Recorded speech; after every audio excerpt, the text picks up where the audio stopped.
Hi everybody, I just received from PCBWay this parcel this morning.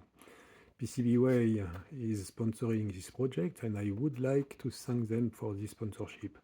Inside the box, as usual, we can find PCBs. This one is very simple in terms of electronics, but it is, as usual, very well manufactured. Seal screen is very clear. Everything is neat and clean.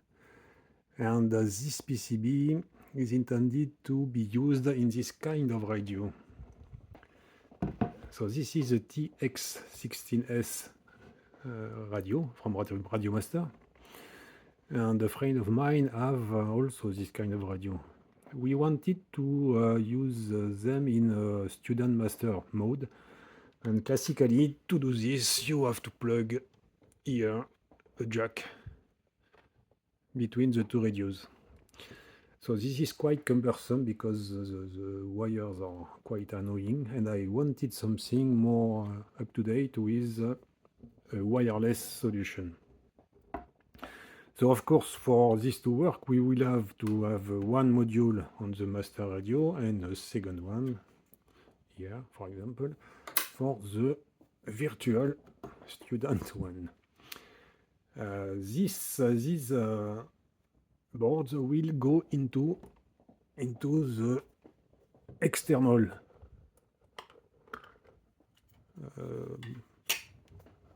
bay of the radio. So there will go here. Let's have a look. It will be inserted right here on this connector. So here it is. As you can see, it fits very well into the radio. There will be no soldering because you will add jumpers here to connect the board into the module bay. And the cover will go again into the radio. So you will have a buddy box totally invisible and without any modification on the radio. But how does it work? In fact, it is quite simple.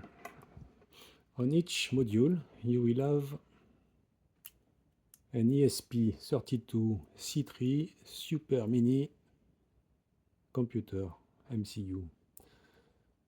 We will pick up the juice from the radio here. This juice will come from the LiPo battery of the radio. So it will be a 2S battery with an output voltage up to 8.4 volt. So much more than needed by the MCU, which can be powered here on this pin with a 5 volt voltage.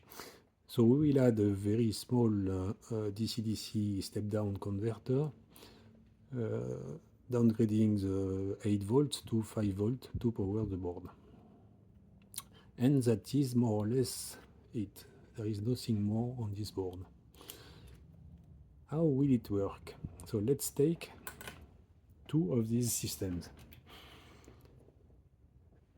Espressif has developed a very handy protocol which is named ESP-NOW. ESP-NOW is based on the Wi-Fi stack and enables wireless communication between two or more MCUs. So we will use this protocol to bind a link between the two radios. So this binding will be done here by a push button that will be made only once, at least for a plane and for a pair of radios. So you have to push this button and the other one on the other radio and power up the radio while the button will be pushed. And the link will be done automatically. The pairing will be stored into the EEPROM of the MCU and will remain until you decide to rebind the radio with another one. So the system will communicate in both ways. It means that the radio can be master student or master student. You can change the role of the radio as you want. And this will be done automatically using the edge EdgeTX firmware. Here is an example. You can go into the model settings. The internal RF is used to be linked with the plane, and here the trainer can be set to master S-bus module. If you do this on one pin of the GRB on the other side of the radio, you will be able to input the S-bus serial bus signal, which is coming from the student radio.